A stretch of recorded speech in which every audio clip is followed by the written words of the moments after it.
Known as Faux Rock for his ferocious hitting style, David Fulcher spent 8 years brightly in the spotlight of the NFL. We embrace them, cheer for them.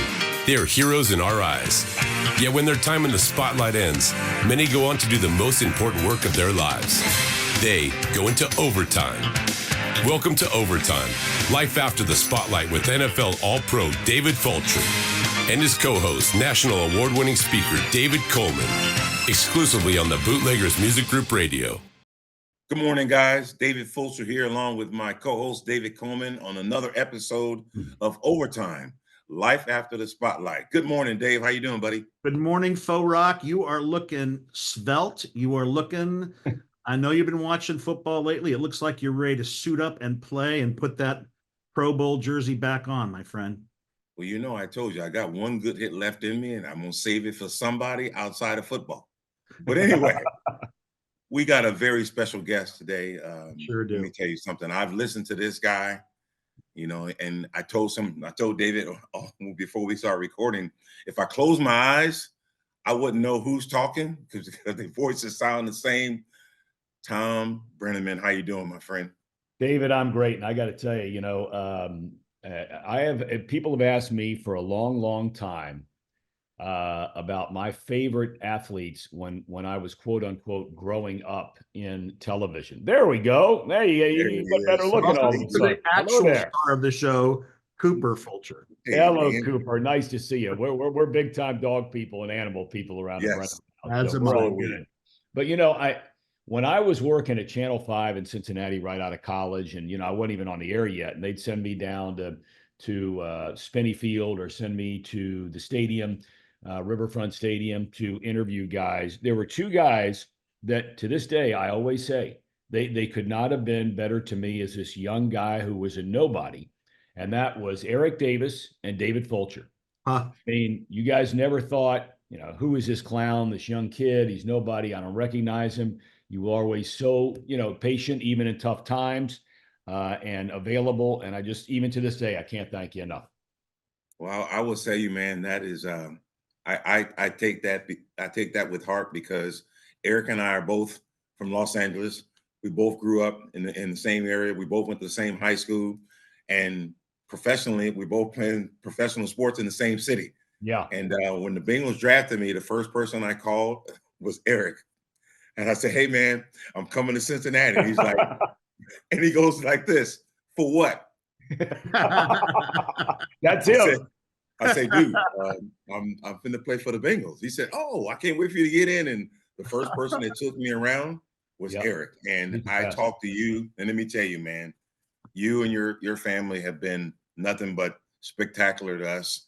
And this is the reason why I wanted you on the show, because the show is not just about athletes. It's just about people who have sacrificed their stardom for other family members or people in their families.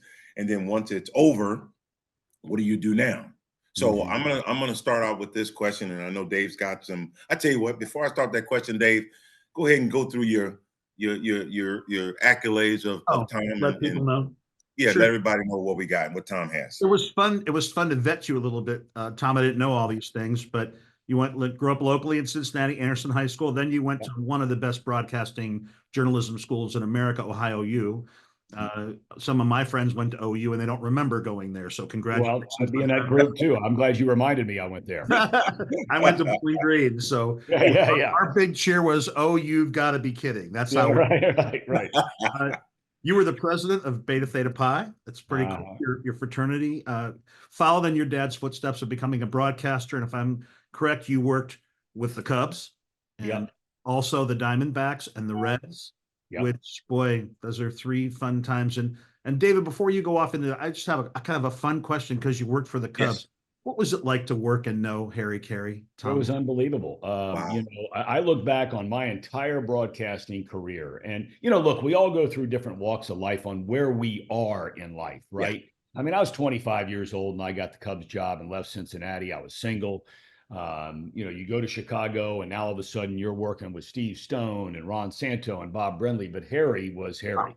And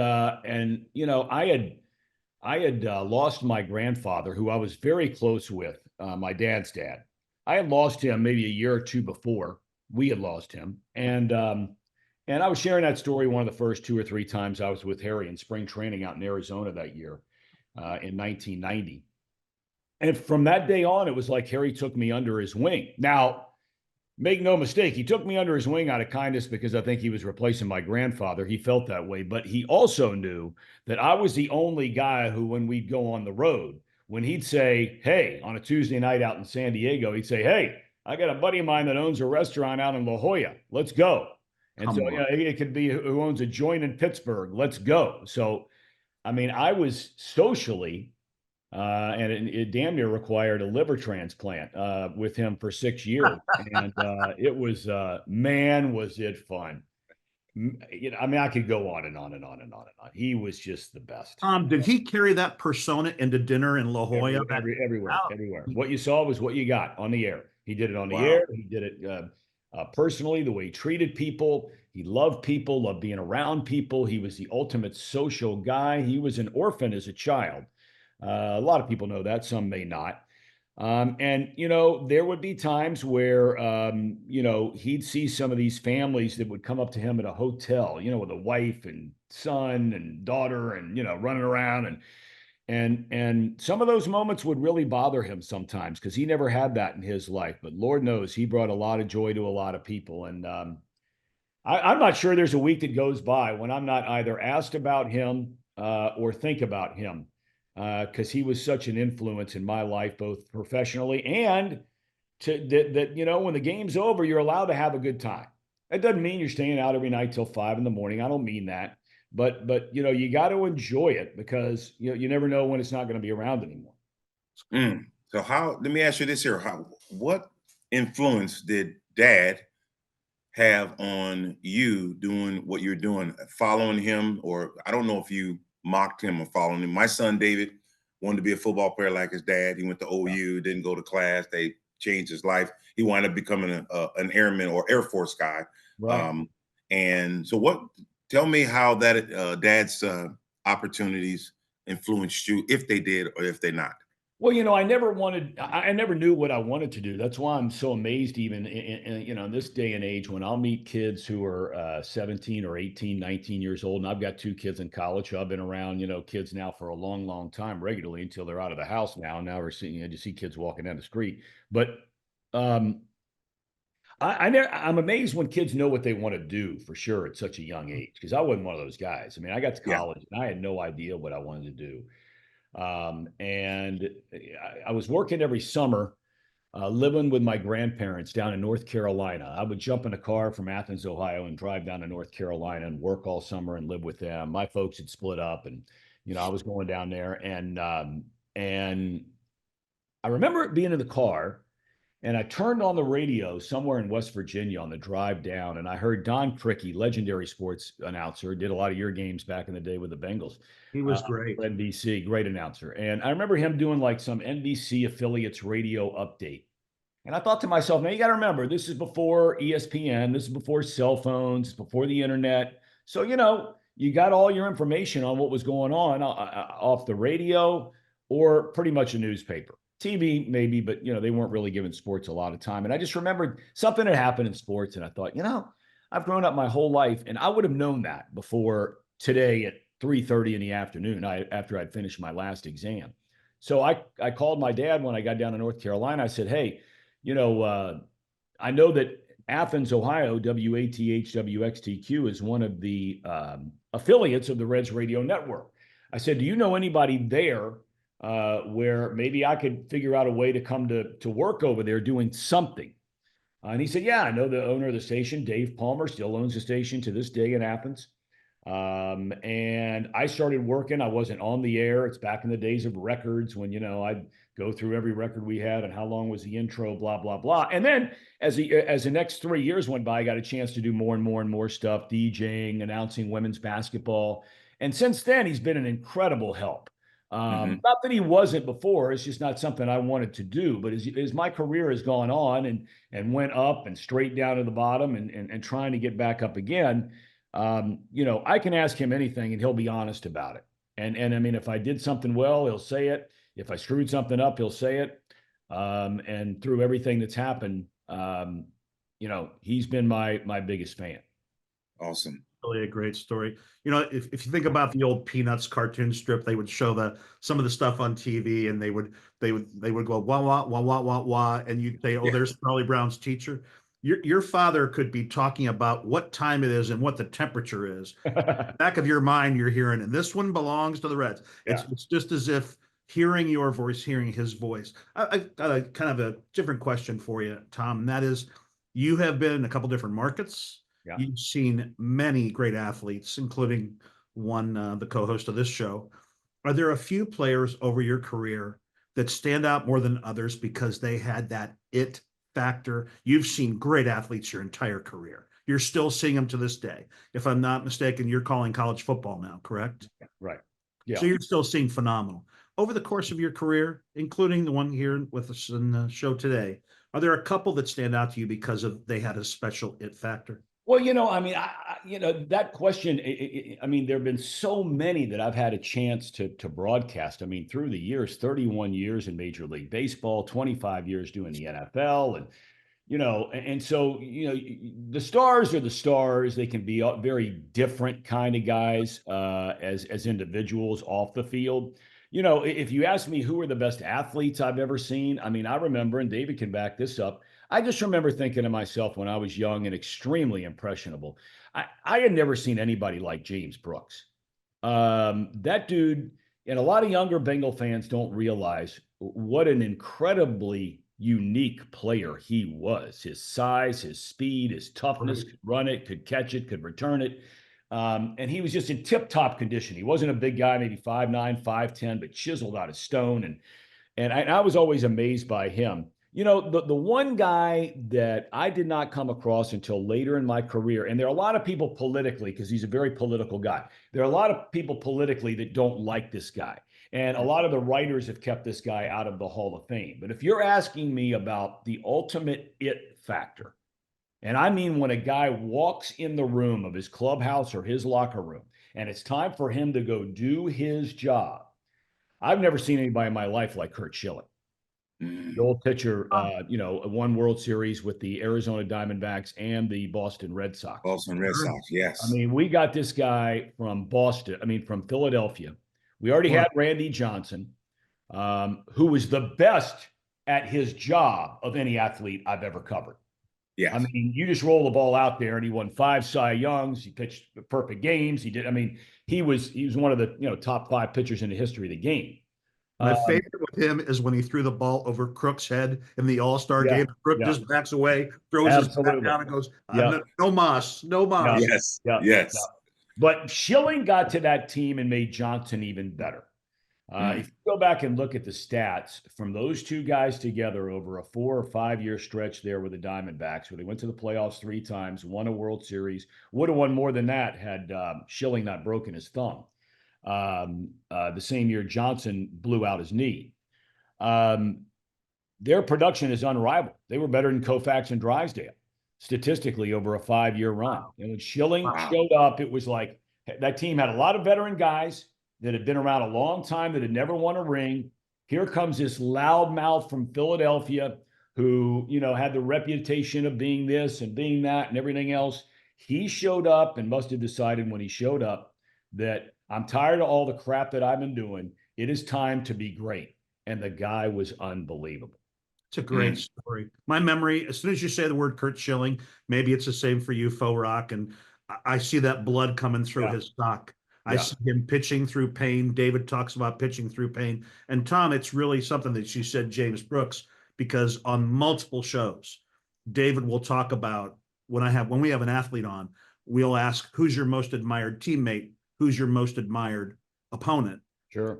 David has multiple times brought up that he's not sure he's ever played around a tougher player than James Brooks. Well, I remember a game, and David, you'll remember this game because obviously you played in it. The Bengals were really flying high early in whatever season was. Might have been 87, something like that.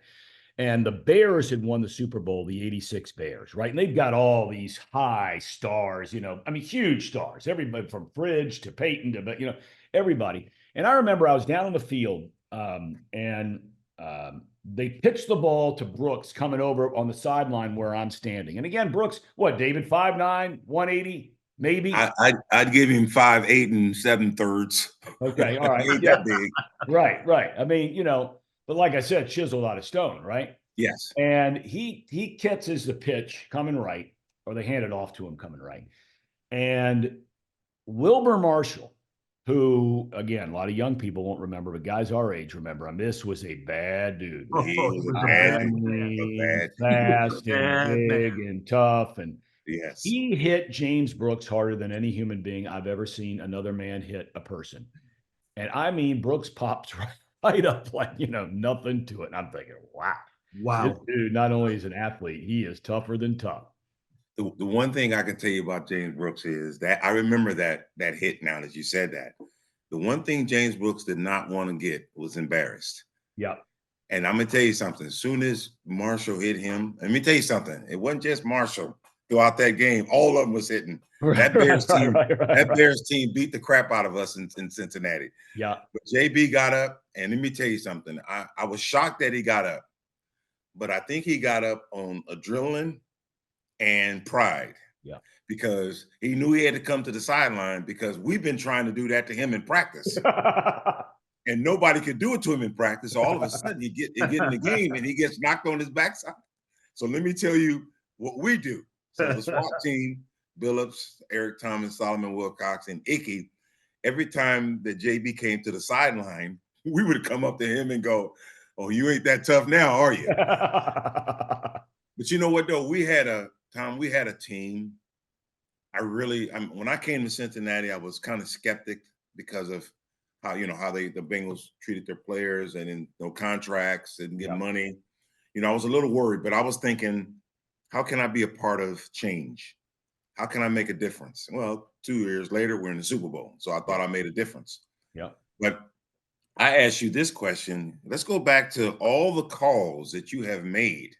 Is there one that stands out that you say, I got it. I'm good at what I do? Is there one call in the baseball game, football game, any call out there that you have done that you can go back and say, if I had to put it on tape to get a job, that would be the one? Yeah, it's not even close. It would be the Derek Jeter flip play at home plate during the playoffs. It's been repeated. Yes. It gets repeated every night at Yankee Stadium, which I get very thankful for that because and it was funny because Bob Costas called me on the phone about 2 years ago. No longer than that now because I've just been fired. So maybe 3 years ago. And he calls me up on the phone, and I had met Bob a number of times, and acquaintances for sure, friends, no.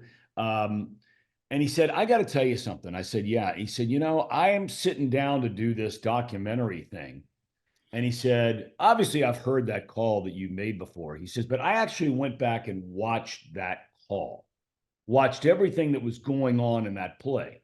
And, in a baseball game, it's a little different than a football game in that, a ball that's hit into the right center field gap, and say you've got runners at first and second base, you've got a lot going on in a fraction of a second. You've got the runner for second. Did he score? Right. Is the right fielder picking up the ball or the center fielder picking up the ball? The runner from first is going to where? Here comes the throw. Who's the cutoff man out there? Now the ball comes to the plate, running from first trying to score. And this ball trickles across the infield. Jeter picks it up where he's not even supposed to be, and he flips it to home. They get the runner out, and they win the game. They win the series. They go to the World Series and get beat by Arizona. But that play for sure, because Acosta said, man, he says, I'm not so sure that there's ever been a better call of a play that had so much going on in that play, and I just wanted to call you and tell you that. So, that's the one that gets a lot of the pub, and it was just great to be there. And you get around players like Jeter, you shouldn't be surprised when they make plays like that because they are who they are. But when they do it in the heat of the battle in the fraction of a second, it's amazing to watch, and you're grateful to be able to be there and call it. Tom, as a Yankee fan who grew up in Canton, Ohio, because of Thurman Munson, yeah, he actually used to every once in a while would come over to our high school baseball. I want to thank you for that couple of moments. Oh yeah. Yeah. Well, thank Derek Jeter. Don't thank me. And I'm not going to make you do it, but could you at this moment just pick up and go boom and knock that call right back out because it's ingrained in you? I think I'd have a decent shot at it. I'm not going to make you do it, but let's. No. No. I could. No. Oh, you meant to do it right now. I thought you meant if Yes. I got another chance to do it. Hell no, I couldn't do it right now. Come on. Are you kidding me? Come That's on. great. I can't even remember who's playing anymore. That's great. All right, let's change directions just a little bit. You, David, and I have lived in the public eye our entire life. And Tom, you don't know me as well as you know, David, but I'm a national public speaker. I've done 5,000 appearances, and David and I talk about this all the time. That kind of brothers of another mother and from another mother, and we've all had times when publicly we stumble. You've obviously gone through that.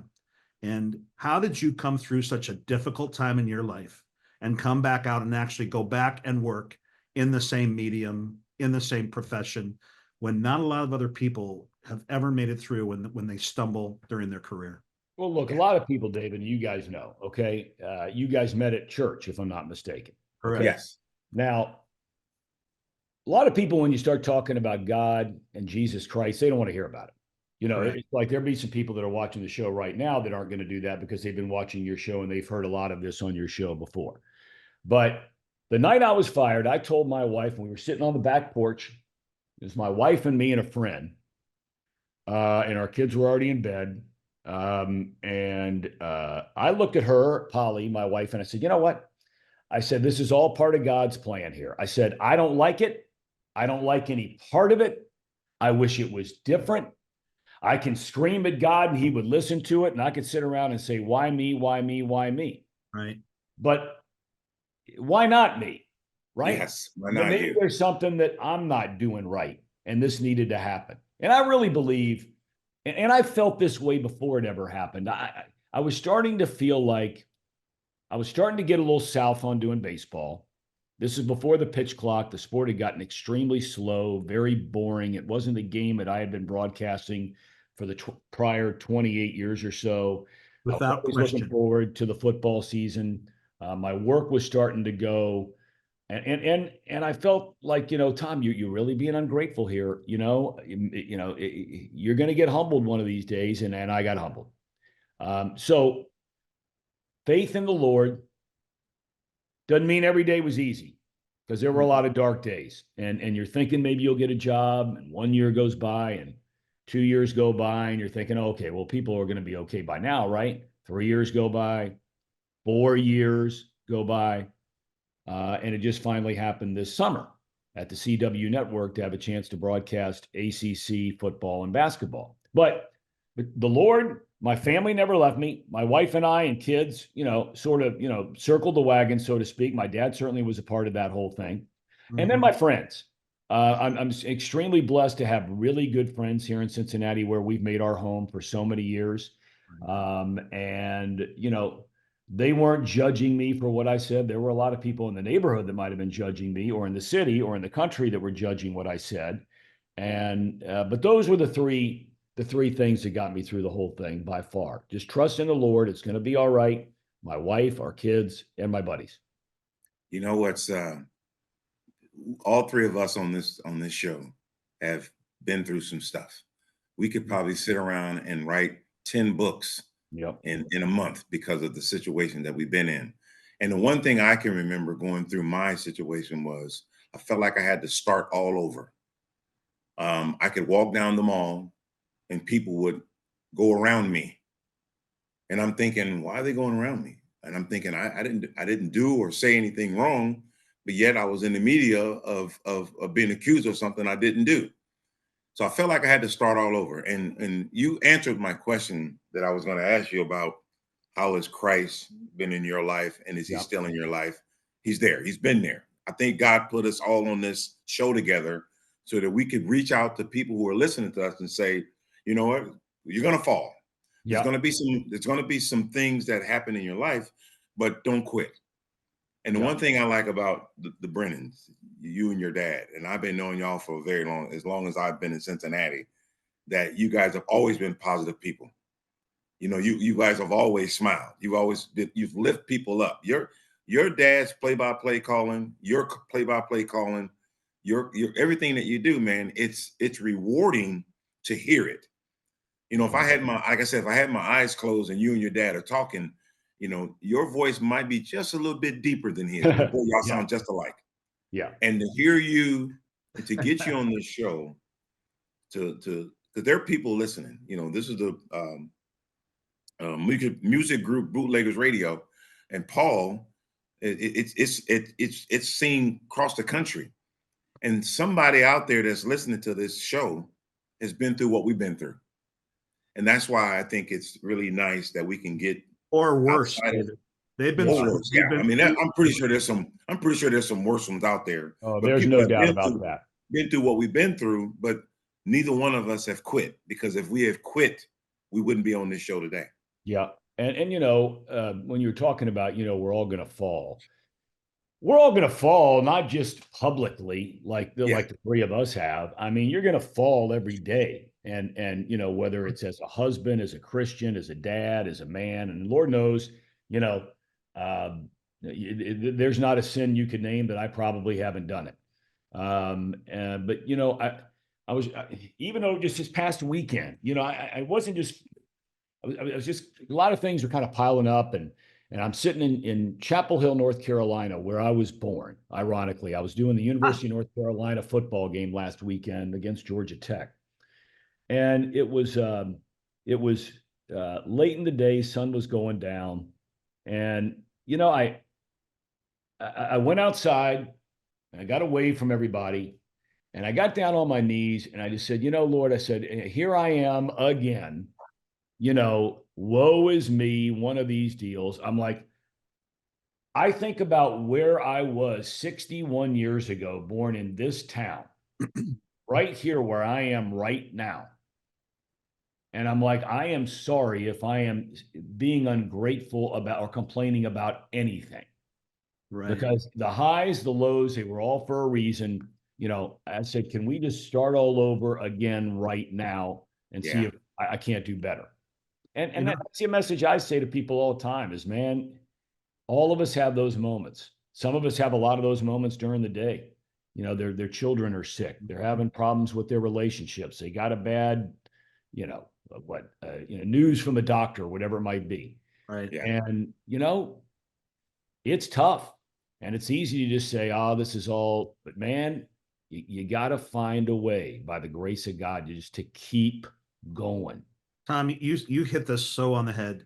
I think it's true for David and I have discussed this. I think one day we were out playing golf alone and we were discussing this, but I think what happens is when we get too full of ourselves, when we read our own press clippings, is when we get humbled to our knees. And let me just say three things right now.